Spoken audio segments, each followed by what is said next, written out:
Olá, está começando mais uma edição do programa Minuto Mamãe Bebê. A gente vai abrir o programa de hoje falando sobre distúrbios na tireoide das crianças com a Lid, a nossa endocrinologista pediátrica. Bem-vinda novamente, Lid. Oi, tudo bem? Fala um pouquinho para nós, então, sobre esses distúrbios, quais são os sinais, o que a gente faz quando as crianças têm algum probleminha na tireoide. Conta tudo para nós. Então, primeiramente a gente tem dois tipos de probleminhas de tireoide, o hipotireoidismo e o hipertireoidismo, né? O hipo é como já fala, quando a tireoide trabalha menos e o hiper quando ela trabalha mais. Então a tireoide é uma glândulazinha que a gente tem aqui no pescoço e o hormônio que ela produz, ele age em todo o nosso organismo. Então, se a gente tem uma falta ou um excesso, a gente vai ter sintomas no corpo inteiro, né? Então, a criança, o que vai manifestar? No hipotireoidismo, ela vai ter o quê? Uma queda do metabolismo, ela vai ficar mais lenta, vai ter mais soninho, queda no rendimento escolar, ela pode ter uma diminuição do crescimento, pode até ganhar um pouquinho de peso, porque o metabolismo está um pouquinho mais lento, mas principalmente ela vai crescer menos, isso é o que chama muita atenção, né? Ela pode ter um intestino preguiçoso, então ficar com uma constipação, pode ter queda de cabelo. Nossa, afeta todo o corpo organismo mesmo. Tudo. Então, são sintomas um pouco inespecíficos. Às vezes, o diagnóstico até fica um pouco atrasado, porque a pessoa não pensa. Exatamente, né?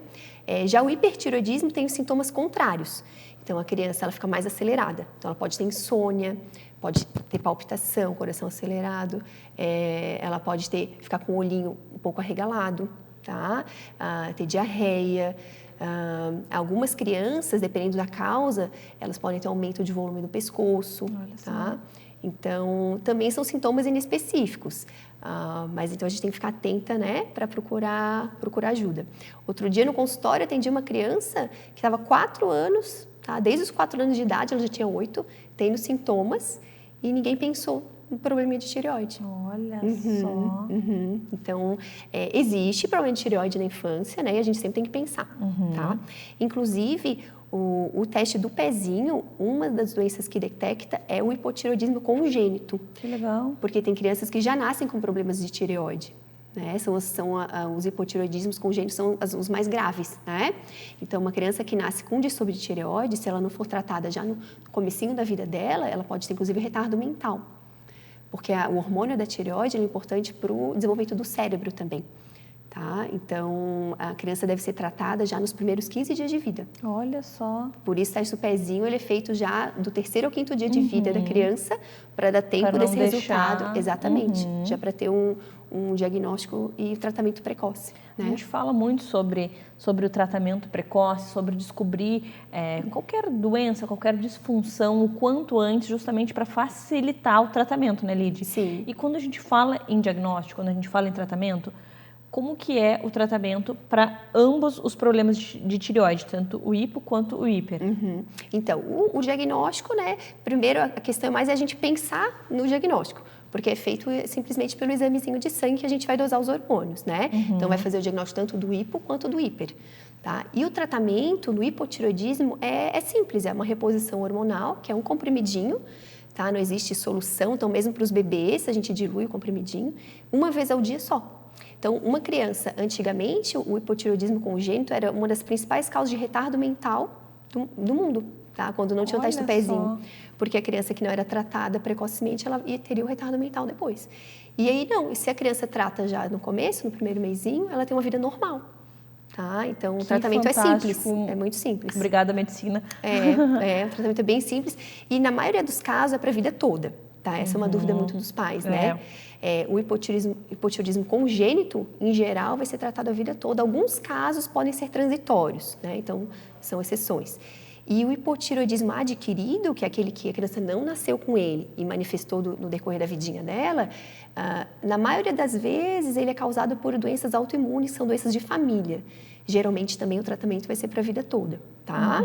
Existem outras causas, né, que podem ser transitórias, mas na maioria das vezes é um tratamento definitivo, tá? Mas é simples. É um comprimido por dia. Simples, né? E o hipertireoidismo, ele é mais raro, tá? Mas ele também acontece em crianças. O tratamento, em geral, também é com medicação, mas alguns casos podem passar por uma iodoterapia, e casos raríssimos por cirurgia, né? Mas geralmente também é tratamento medicamentoso, tá? Então, assim, qualquer diagnóstico vai mexer com essa família, porque a gente não quer que o nosso filho passe a vida inteira tomando um medicamento, mas a gente tem que pensar pelo lado bom, pelo lado positivo. Poxa, antigamente as crianças ficavam com, imagina, retardamento mental por conta de não ter o medicamento que agora o seu filho tem acesso, vai poder tomar e não vai prejudicar em nada. Então, assim, a criança foi diagnosticada, ela está tomando o medicamento, ok, vida que segue, não muda em nada na vida dela. Não muda em nada, ela pode ter uma vida normal, só tratando. Muitas mães que têm bebezinhos com hipotireoidismo, elas até percebem quando a doença está mal controlada. Olha só. Elas pensam, ele está mais irritado, está mais sonolento. Já avisa a gente, olha, eu acho que não está legal. Já faz o exame para controle da medicação, a gente já ajusta a medicação.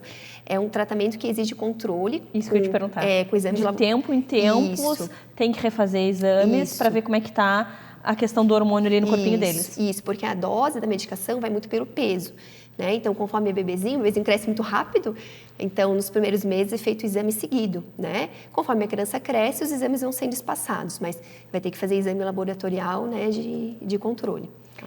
As mães não gostam, a gente sabe, você é mãe, mas a gente sabe que é super necessário. E sem esse tipo de exame, sem esse tipo de acompanhamento, a gente não teria os benefícios e a qualidade de vida que a gente pode oferecer para os nossos filhos. Então, assim, é uma picadinha, né? A gente sabe que vai incomodar um pouquinho, mas eu acho que dos males o menor. Sim. Porque a gente poder oferecer qualidade de vida para eles já é algo, assim, grandioso. E pensar assim, a criança que tem um hipotireoidismo, que não está tratando bem ou não está tratada, ela vai ter complicações no colégio, não vai aprender tão bem, né? Vai dormir mal. Então, o benefício é muito, muito maior, né? Sim, com certeza. Se não está controlada a doença, tira toda a qualidade de vida da criança. Porque, como você nos explicou, afeta todo o corpinho. Então, assim, é incomparável o benefício. Então, eu sei, como mãe, que é difícil a gente ter qualquer diagnóstico, ainda mais quando a gente ouve que vai ter que medicar para o resto da vida. Mas a gente tem que pensar pelo lado bom e sempre algo positivo, assim, poxa, meu filho vai ter qualidade de vida e um comprimido por dia e exames laboratoriais de vez em quando, se o médico pedir. A gente brinca às vezes como endócrino, olha, se tivesse que ter uma doencinha crônica, então, bom, a tireoide é uma das mais simples de se tratar, né? Exatamente. Então menos mal, vamos dizer Exatamente. Assim, né? Lídia, assim, só pra gente finalizar o nosso raciocínio, alguns sinais de alerta, você já falou alguns, mas só pra gente deixar assim de alerta para as mães, para ficarem atentas. Então, aquela criança que ela não está crescendo bem, que ela até ganha peso, mas ela não está acompanhando, você vê que está menorzinha que os amigos, é que ela está muito sonolenta, muito caidinha, meio pálida, cai o rendimento escolar, né? Essa criança tem que ficar atenta. Já o hipertireoidismo, aquela criança que tem insônia, está muito agitado, o olho arregalado, sente o coração acelerado, às vezes um aumento do volume no pescoço, pensar que pode ser um hipertireoidismo. Nossa, adorei. Muito obrigada.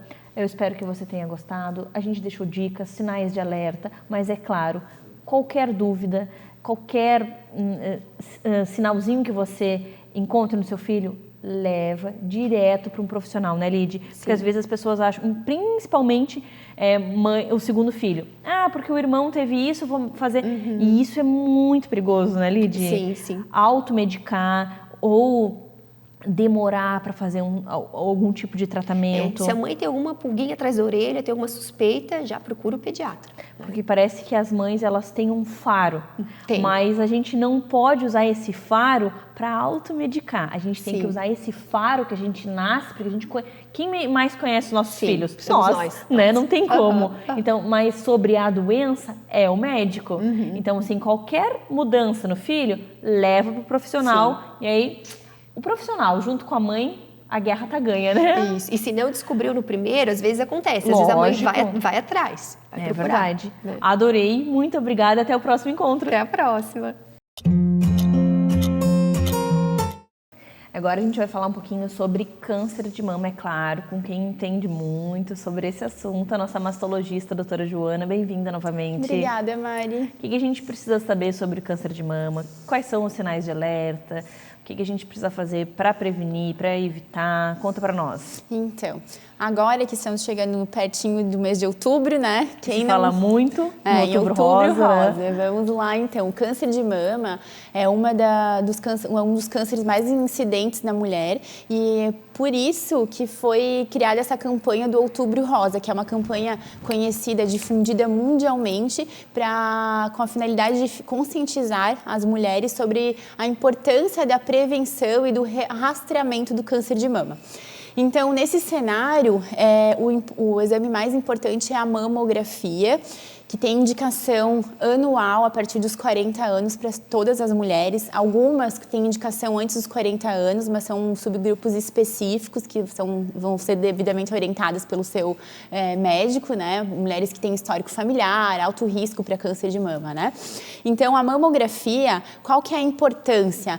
Ela consegue detectar alterações iniciais antes mesmo que sejam alterações palpáveis do câncer. E essa é justamente a ideia.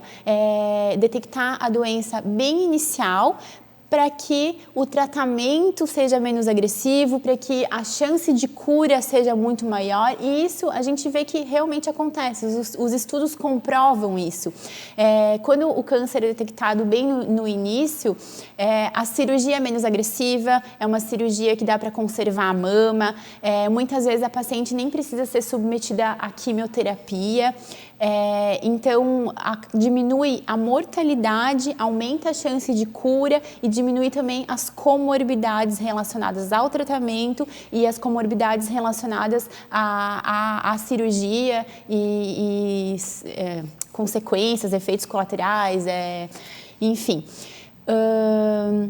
Existem fatores de risco para o câncer de mama, né? Então, a gente tem dois tipos, os fatores de risco que são modificáveis, que a gente fala, e os não modificáveis. Os não modificáveis não dependem, né, da gente. Então, basicamente, a nossa genética, herança hereditária, né, herança genética, mutação de DNA, quando a mulher menstrua muito cedo, entra na menopausa muito tarde, fica muito tempo exposta aos hormônios, né, produzida pelos ovários. Então, isso a gente não consegue driblar, mas tem os fatores de riscos que são preveníveis, né? Que são modificáveis. Então, ali que a gente consegue atuar. Por exemplo, obesidade, sedentarismo são fatores que aumentam muito o câncer de mama, né? Muitas pacientes não têm essa noção de quanto a atividade física é importante para a prevenção do câncer de mama. É totalmente relacionado. Então, o combate ao sedentarismo e à obesidade é muito importante nesse cenário. Outro fator é as mulheres que gestaram, que passam por gravidez ou gravidezes, né, mais do que uma, também diminuem o fator de proteção em relação ao câncer de mama. As mulheres que amamentam, quanto maior o tempo de amamentação, menor a chance, né, não anula a chance, mas diminui bastante. Outras coisas o estilo de vida, pacientes que costumam ingerir muita bebida alcoólica, que também é um fator de risco para câncer de mama, estresse, alimentação, qualidade de vida no geral. Então, são coisas que a gente pode modificar, que a gente pode combater, né? E outra coisa que é muito importante agora nesse mês é falar sobre os sinais de alerta, né? Quando que eu devo procurar um mastologista, né? Quando que eu devo me preocupar. Então, assim, via de regra, tem que ir no ginecologista, no mastologista uma vez ao ano, fazer o exame físico da mama, ele vai fazer a palpação, então vai ver se tem algum nódulo palpável, algum espessamento. Vai fazer a inspeção daquela mulher, da mama, para ver se tem alguma assimetria, ver se tem alguma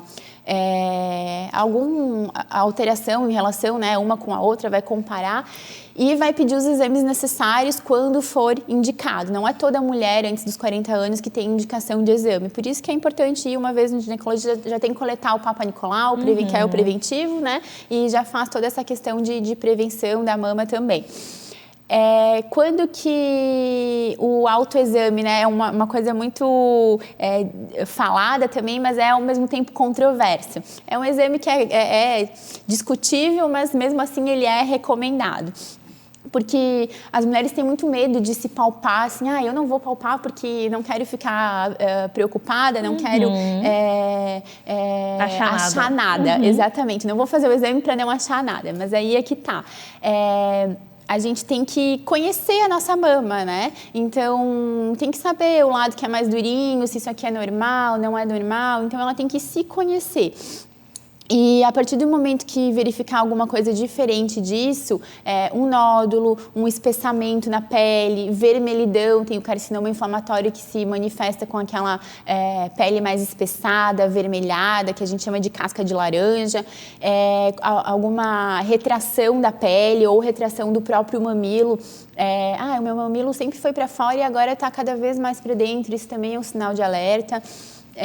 Derrame papilar, que nada mais é do que secreção que sai do mamilo em paciente que não está amamentando, enfim, principalmente se for sangue, se for transparente. Então, tudo isso são sinais que levam a mulher a ter que procurar um mastologista. Mas, claro, se fizer a mamografia uma vez por ano, direitinho, consultar o ginecologista ou mastologista, muita coisa pode ser pega muito no início, antes mesmo que vire essa alteração visível, detectável pela própria mulher, palpável, né? Eu acho muito interessante a gente falar sobre esse assunto, porque a gente fala muito sobre a prevenção e realmente a prevenção, ela faz toda a diferença. E principalmente pelo fato de que a gente encontra algo no começo. E quando a gente encontra algo no começo, é muito mais fácil de tratar. E as chances desse algo ser pequenininho e se tornar nada é muito maior do que a gente pegar algo grande para fazer com que vire nada, né, doutora? Com certeza. Então, assim, quando a alteração já é visível, quando se olha no espelho já é palpável, ela já não está mais tão no comecinho assim, né? A doença já deu uma progredida. Então, essa que é a diferença de fazer o exame anualmente para poder detectar às vezes até doença que é pré-maligna, ou seja, alterações que não são câncer, mas que podem vir a desenvolver, a aumentar o risco no futuro, né? Então, essas lesões podem ser tratadas antes mesmo de que torne-se alguma coisa maligna. E é muito legal a gente falar sobre essa parte da gente se tocar, da gente se conhecer, porque as mulheres não se tocam, não sabem como é que é o corpo e às vezes com o próprio toque, poderia ver alguma coisa diferente e procurar um profissional. Obviamente que quando isso acontece, a gente já sabe que já está num grau mais evoluído, porque o ideal é a gente encontrar... O ideal, obviamente, é nunca encontrar. Mas falando em pessoas que têm câncer de mama, o ideal é encontrar lá no comecinho, através do exame e não do toque. Claro. Mas eu acho muito importante a gente saber qual que é a diferença, porque quando a gente se toca, a gente conhece o nosso corpo, e qualquer coisinha que nasça de novo, a gente já vai saber, não, opa, isso aqui não estava aqui, não é verdade? Exatamente. Eu sempre falo para as pacientes assim que quando você vai tocar a mama pela primeira vez, nossa, quanto nódulo que eu estou sentindo, porque o tecido mamário, ele é todo irregular e a sensação que dá é que tem várias nodulações ali na mama. Então, as pacientes chegam assim, nossa, eu tenho muito nódulo na mama, mas na verdade não é o tecido mamário que é todo irregular. Então, a partir do momento que você vai palpando e vai se conhecendo, você vai conseguindo observar se tem alguma coisa diferente ali, ou se está crescendo, se sempre foi assim, se mudou, né? Então, essa questão do autoconhecimento é muito importante. Mas, mais do que isso, o recado é a tal da mamografia, que é o exame que... Essa é a mensagem que tem que ficar. É indiscutível, é incontestável, os benefícios são incontestáveis e realmente ele é um exame que pode mudar a história de vida de uma mulher, de uma pessoa. Então, diminui a chance de tratamento agressivo e também diminui a mortalidade, né? As chances de cura são muito maiores. Querida, adorei. Muito obrigada por trazer esse tema. Muito obrigada você que está nos acompanhando. E olha só, faz a mamografia, não tenha medo, porque vale muito mais a pena do que deixar para depois, do que encontrar um nódulo maior. Então, assim, a doutora já deixou o recado e essa mensagem tem que ficar. Bora obedecer os nossos médicos, fazer os exames, ficar tudo certinho, que daí a qualidade de vida tá garantida, né, doutora? Com certeza. Obrigada, até o próximo encontro. Eu que agradeço, até mais. Agora o nosso assunto é emergências na otorrinopediatria. Rô, me conta. As crianças colocam corpos estranhos, brinquedos no nariz. O que aparece para ti na emergência? Eu já fico aqui nervosa. Eu trabalho no hospital infantil há mais ou menos 25 anos. Nesses 25 anos, eu posso te dizer que as aventuras foram muitas. Eu imagino. No dia a dia, as crianças são extremamente, primeiro assim, criativas, né? Essa é a palavra, né? Criativas.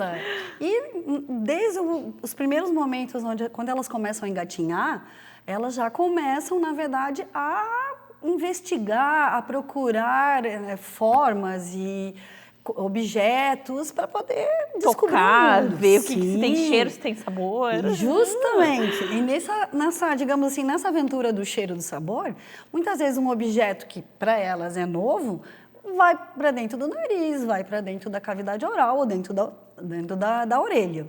E assim começa a aventura. Muitas vezes, às vezes os pais veem, os acompanhantes, quem está com essa criança, vê colocar. Outras vezes não. E o que acontece é que começam as manifestações. No nariz, por exemplo, sangramento nasal, uma rinorreia, que é um cheiro ruim vindo dessa cavidade nasal. Às vezes, quando coloca na boca, a criança começa com, na verdade, um desconforto para comer, tem uma certa dificuldade. E aí, alguém se desperta desse sinal de alerta, né? Muitas vezes, realmente, é um achado clínico. É uma febre, uma tosse, e de repente vai para a emergência ou está na sala, digamos assim, no consultório do pediatra. O pediatra acha uma esponja no nariz, acha um feijão na orelha, acha uma rodinha de Hot Wheels no nariz, um pedaço de pedra, e assim vai. E muitas vezes, a partir desse primeiro diagnóstico, que normalmente quem faz o primeiro diagnóstico é o pediatra ou o médico da família, e muitas vezes até, digamos assim, o amigo da família que questiona o que está acontecendo, tem alguma coisa. E essas fofas e esses fofos acabam parando com a gente no hospital. Normalmente, claro, são quadros com baixa morbidade, digamos assim, com baixa patologia, pouca chance de fazer grandes estragos. Mas nós temos realmente situações de emergência. Por exemplo, aumentou muito na pandemia a colocação e, na verdade, a retirada de baterias da cavidade nasal e das orelhas, que, na verdade, alguns brinquedos são fáceis, né, movidos a bateria, que não têm a devida segurança. E essas crianças, por curiosidade, estão manipulando, mexendo esse brinquedo, conseguem abrir essa proteção e acabam colocando essa bateria no nariz. A bateria no nariz, ela acaba, na verdade, havendo uma ruptura com a saída de materiais cáusticos, químicos, que podem fazer desde uma lesão simples, um sangramento, até um sequestro ósseo, uma necrose do septo nasal. Então, todos esses elementos, nós como pais, na verdade, cuidadores, temos que saber o risco quando oferecemos um brinquedo para uma criança, na verdade, temos que incentivar, mas temos que saber qual é o risco. Eu tenho um pouco de receio, eu brinco assim, em criança pequena com brinco e com anel. Por quê? Você coloca para ficar bonitinho, mas ela pode remover, né? E acaba, na verdade, colocando num buraquinho para brincar. E aí, muitas vezes, nós removemos uma tarraxa, um brinco da cavidade da orelha, um brinco da cavidade do nariz, digamos assim, uma miçanga que está numa pulseira, vai parar num lugar errado. E aí, a malvada aqui vai ter que fazer alguma coisa. Malvada, mas que, na verdade, é quem vai tratar, né? É a boazinha. Acaba, na verdade, a bruxa virando a boazinha. É verdade. E nessa nessas situações, o que nós temos mais receio, na verdade, são os objetos que vão para a cavidade oral, principalmente não só objetos, mas os alimentos. Crianças abaixo de 4 anos são as que mais são atingidas e por aspiração. Na verdade, a colocação de grãos inteiros, feijão, milho, pipoca, em que elas não apresentam os molares, que são os dentes que trituram, e muitas vezes colocam várias unidades, essas crianças rindo, brincando, elas aspiram. Essas substâncias vão parar dentro da via aérea, ou seja, na laringe, na traqueia, nos brônquios, fazendo uma insuficiência respiratória aguda. Isso pode evoluir para uma parada cardiorrespiratória no momento, ou se com a migração, muitas vezes, quando o pai ou quem está junto, a mãe, consegue observar que a criança está sem respirar, está cianótica, faz manobra de Heimlich para tentar remover. Mas muitas vezes esse objeto não é removido, ele vai para a região inferior, fazendo uma obstrução unilateral ou bilateral do pulmão. Então, essas são situações realmente de risco. E nós chamamos muita atenção por causa que a maioria, digamos assim, a maioria não vê a dificuldade, não vê o risco que esses tipos de alimentos podem dar nessas crianças. Então, eu brinco que criança abaixo de 4 anos não deve comer pipoca em grão, não pode comer feijão sem estar triturado, sem estar amassado, amendoim em festa junina, só paçoquinha, porque há um alto índice, na verdade, digamos assim, de dificuldade da mastigação e uma chance de maior dessas crianças aspirarem e acabarem, na verdade, fazendo uma insuficiência respiratória ou um trauma, muitas vezes, de vias aéreas. E assim, nem todo mundo sabe fazer a manobra. Nem todo mundo sabe fazer a manobra. Nem todo mundo está preparado para ver o filho passando por uma situação dessas, ou vendo a criança colocar alguma coisa no ouvido, no nariz. E assim, é desesperador para a mãe. Porque, poxa, agora o que eu vou fazer? A gente já pensa, é respiração, vai ficar sem respirar, o que eu faço? Justamente. É difícil, né? Sim, o que eu sempre achei que toda mãe deveria fazer um cursinho antes. Também sempre digo isso. Minuto Mamãe e Bebê está aqui para a gente tentar levar informação, mas a gente precisa que elas venham aqui nos mostrar algumas manobras, porque é difícil, né? Sim, e primeira coisa, manter a calma. Porque a criança que vê seu pai, sua mãe assustado também se assusta. Então, nós como adultos, nós como responsáveis, temos que manter a calma, conversar com a criança e dizer, ó, nós teremos que ir ao hospital ou ir ao consultório, né, do nosso amigo, do nosso pediatra, da nossa pediatra e ver o que aconteceu. E aí tentar manter a calma. Isso acontece também, digamos agora no frio, um outro evento é o sangramento nasal. Pelo ar frio, na verdade, essa mudança de temperatura, o ar frio faz com que haja um ressecamento das mucosas do nariz. E as crianças, principalmente as alérgicas, fazem mais, digamos assim, prurido, fazem mais manobras e aonde tem mais sangramento. Então, muitas vezes, a mãe, o pai, o responsável, ao ver uma criança sangrando no nariz, entra em pânico. É verdade. E o que nós orientamos? Fiquem calmos. Tentem manter a criança calma, né? O que fazer, não se desesperar, porque a partir do momento que essa primeira conduta for de tranquilidade, a criança fica tranquila e não entra todo mundo em desespero. Todo mundo. O caos está instalado. Mas é por aí. Eu acho que o adulto tem que ter essa responsabilidade de se manter calmo, de ter, na verdade, a atitude de tentar reconhecer, claro que numa situação de emergência, uma aspiração de corpo estranho que fica, por exemplo, em laringe, você tem que saber o que fazer. E aí a gente tem várias manobras de acordo com a idade, várias, né, possibilidades de fazer. Mas a primeira coisa que eu digo, mantenha a calma. Tente identificar o que é que está acontecendo. Né? E sabendo, se conseguir identificar, principalmente na hora de ingesta, por exemplo, de soda cáustica. Algumas famílias ainda hoje têm soda cáustica dentro de casa para fazer a higienização de banheiros, de canos. Então, esse tipo de substância, eu acredito que não deveria ter em casa quando você tem uma criança. Porque a criança é inocente, ela vê aquela substância... Pote, colorido... Justamente.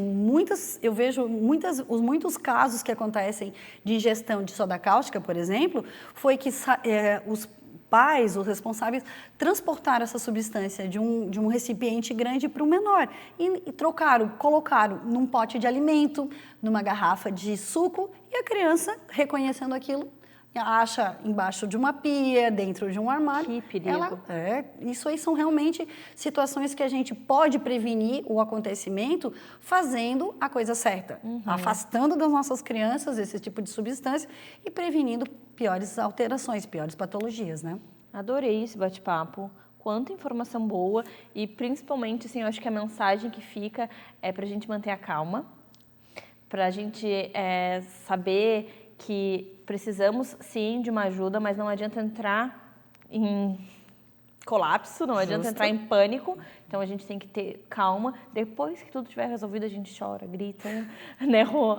Mas enquanto a gente não resolve, a gente precisa ter calma para justamente conseguir resolver a situação. Justamente. Adorei. Muito obrigada por tantas informações e até o próximo encontro. Obrigada mais uma vez por essa oportunidade, Mariana.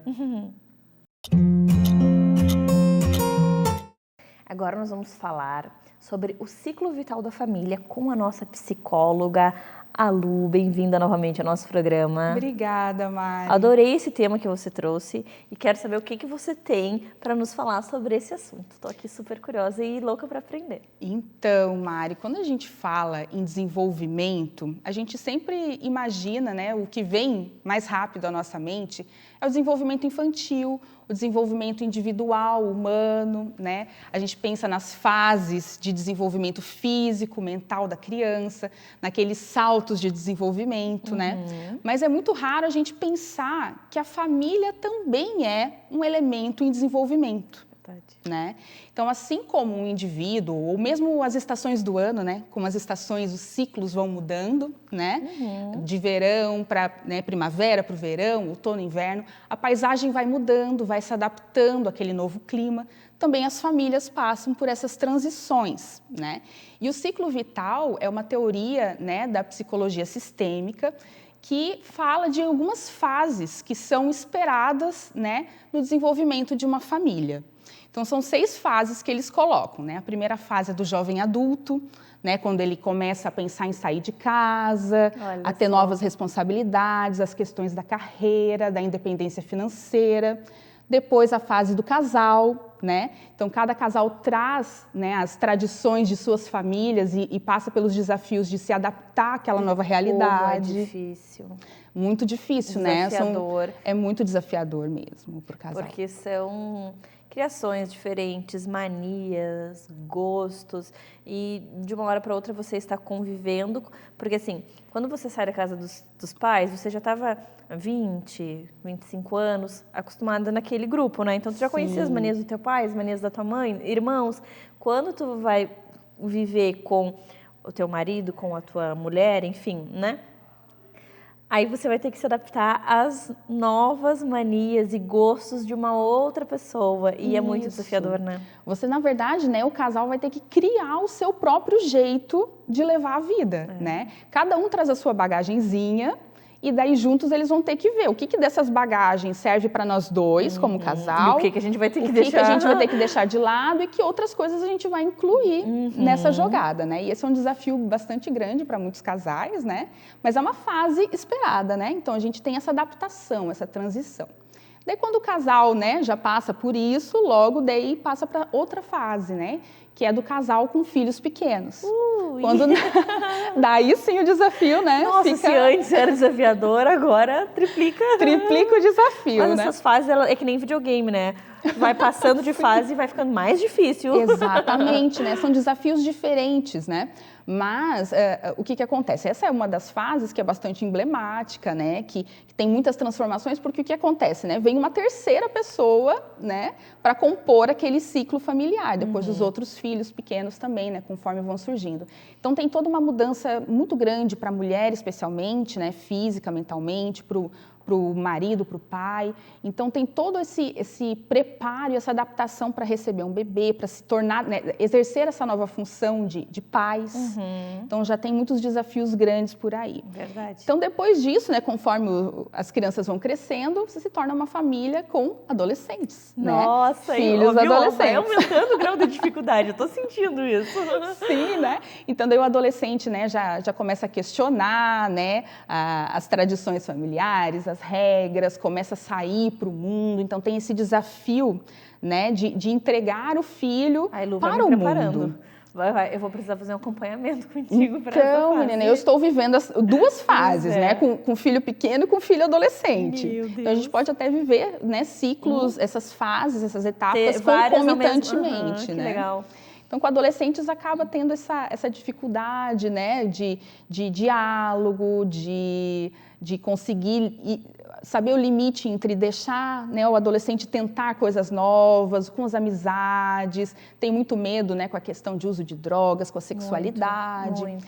E acaba culminando também, em muitos casos, com a fase, né, da madura dos pais, que daí já é a outra etapa, né? Então, quando os pais ali já estão, né, na meia-idade, os filhos já estão crescendo, já estão se tornando jovens adultos, e daí eles se preparam para efetivamente sair de casa, Nossa, me arrepiei. né? E isso gera, né, o que muitas pessoas falam que é o ninho vazio, né, a síndrome do ninho vazio. Então, os pais que estavam com foco, né, muito grande nos filhos, em ajudar, em cuidarem, em promover, né, saúde, o cuidado com as crianças e com os filhos adultos, inclusive, de repente se veem sozinhos, né? E daí o casal aqui, de novo, vai ter que se adaptar, vai ter que ver, né, como é que a gente vai ser sem esses filhos agora, né? Quais são os planos, o que a gente vai fazer. E nessa fase também já começa a surgir a última, né, que é do estágio tardio, quando os pais, né, vão se tornando idosos, né? Então, na fase da meia-idade, você já começa a cuidar dos pais também, né? Que acabam adoecendo, né? Que enfrentam doenças crônicas. Enfim, né? São várias fases que a família vai passando, com muitos desafios, né? E que muitas vezes a gente encara isso como sendo algo ruim, né? E, na verdade, é algo muito esperado. É natural que as famílias passem por esses problemas, né? E precisam se adaptar, elas precisam se fortalecer, né? Psicologicamente, emocionalmente, buscar apoio, buscar ajuda. Então, acho que a grande questão desse tema, assim, que eu queria trazer hoje é que a família perfeita que não passa por crises, né? Nessas transições, não existe, né? Então, a gente precisa entender que essas crises, essas transições, essas adaptações são necessárias, elas vão acontecer, e a gente pode ir se preparando melhor para cada uma delas, né? Eu acho que você, como psicóloga, com certeza vai dizer que eu estou certa, que assim, é muito difícil a gente manter o nosso emocional saudável durante todo esse processo, todas essas fases, e a ajuda de um profissional que vai nos escutar, vai nos ajudar a enxergar um caminho mais saudável para transitar, faz toda a diferença. Eu acho que a qualidade de vida, porque a mulher, ela é o centro ali daquela família, muitas vezes, e ela que orienta o filho, que orienta o pai, que dá, né? Então, assim, e como que fica essa mulher? Ela precisa de uma ajuda também. Com certeza. No mundo atual, né, e, na verdade, não é só na atualidade, né, o processo histórico aí vem colocando a mulher como centro, né, da família, da organização familiar. Então, isso acaba sobrecarregando, né? E a gente já falou também aqui em outro episódio, né, sobre a sobrecarga materna. Então, a gente precisa estar bastante atento a isso, né? E essas fases em que a família vai transitando vão gerando ainda mais, né, crises e podem, né, gerar bastante sofrimento para a família, para a mulher, né, que é ali o esteio em muitas situações.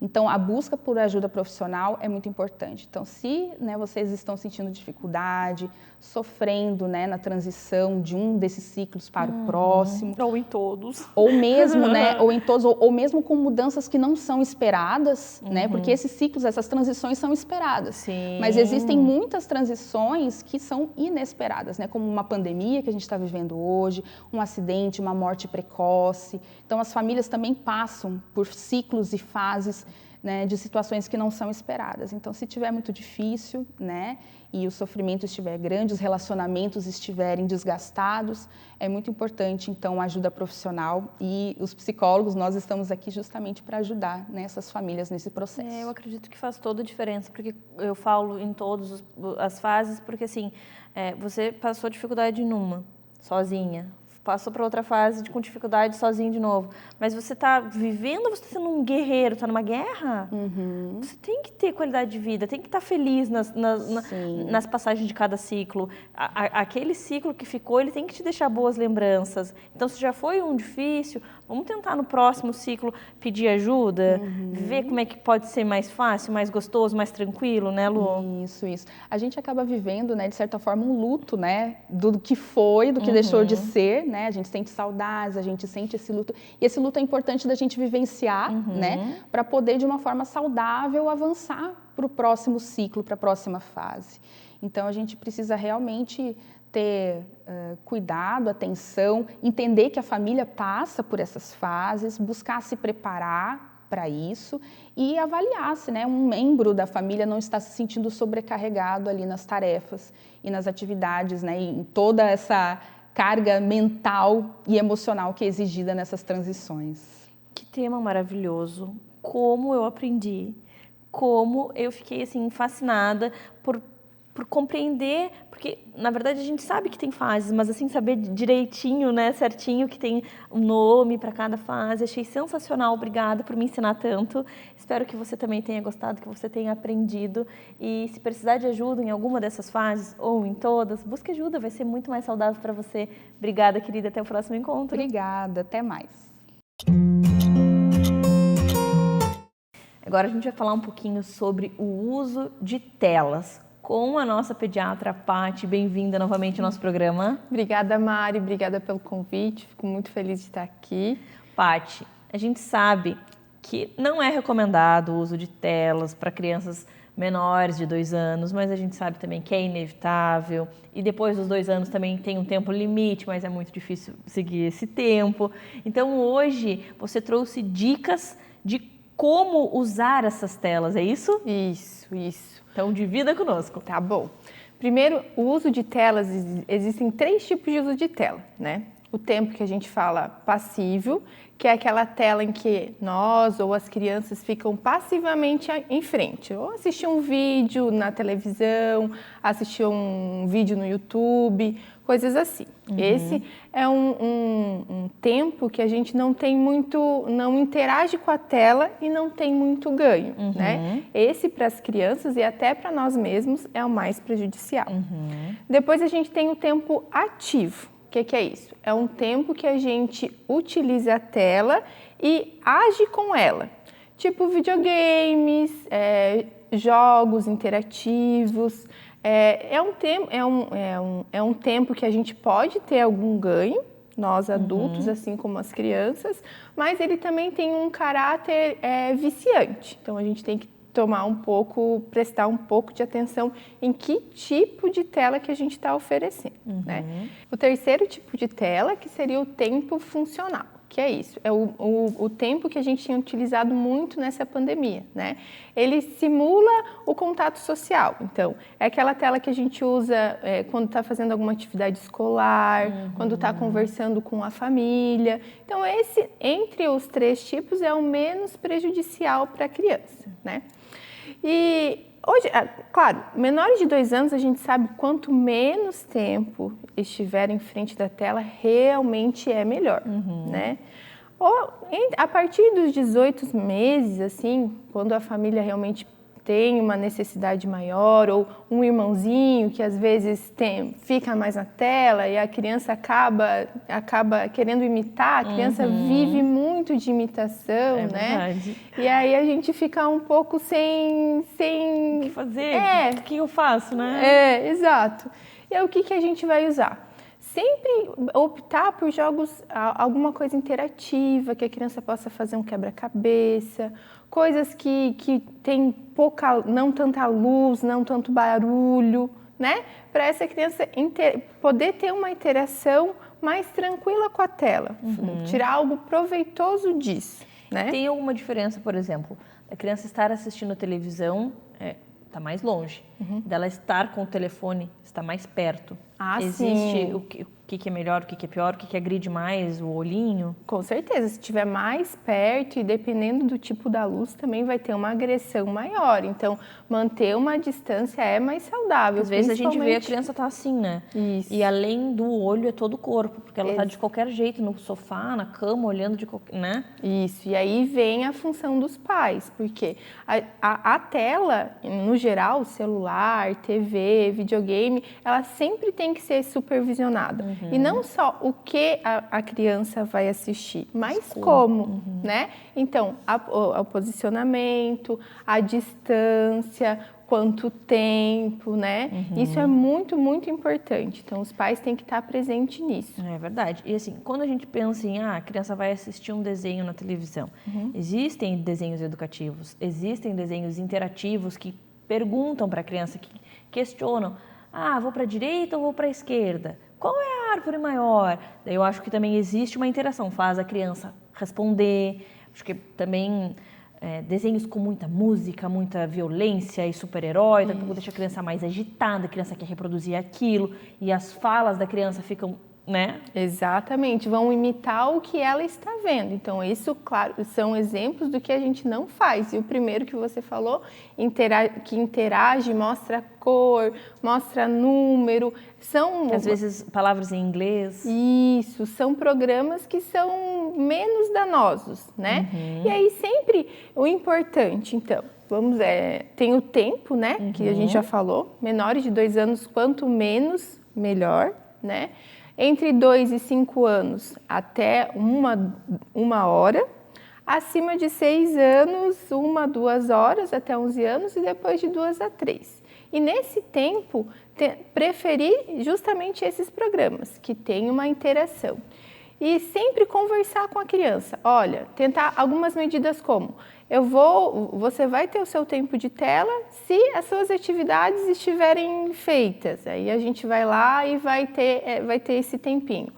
Estar com ela para assistir, para interagir com a tela. E depois, em algum momento, fazê-la lembrar daquele momento que vocês tiveram com a tela interativa, por exemplo, vendo o número. Lembra o que a gente assistiu lá na TV? Lembra o que era? Era o número 1? Como é que faz? É 1? É 2? Então, de repente, até propor uma atividade depois, agora vamos tentar desenhar o número 1, aí dá umas canetinhas, uns lápis e faz a criança reproduzir, desenha o bonequinho que você viu lá no desenho, quais foram as cores. Exatamente, são formas da gente usar a tela a nosso favor, porque a gente sabe que hoje o mundo está diferente, né? Então, a tela faz parte, né? Quem não tem um celular smartphone hoje em dia? Então, as crianças estão crescendo nesse mundo. Nasceram nesse universo, né? Exatamente. É muito diferente de antes. Agora, eles estão inseridos, os colegas olham, tem desenhos, tem super-heróis. Então, assim, é como se o filho que não tem, é como se ele estivesse fora daquele grupo ali que todo mundo tem. Né? Exatamente, é difícil. É bem difícil. E assim, o que eu penso? A mãe estava ali preparando o almoço. Ok, olha ali a tela, tá olhando o desenho. Mas aí depois terminou o almoço, lavou a louça, tudo certinho, vamos fazer a atividade? Então, você olhou, assistiu, a mãe conseguiu fazer o que precisava, está perto, está ouvindo o que a criança está, depois propõe algo em cima daquele filme. Tanto que esse tipo de ação acontece em escolas. O professor leva uma parte de um desenho, ou um psicólogo, enfim, para depois trabalhar em cima daquilo que foi visto. Exato.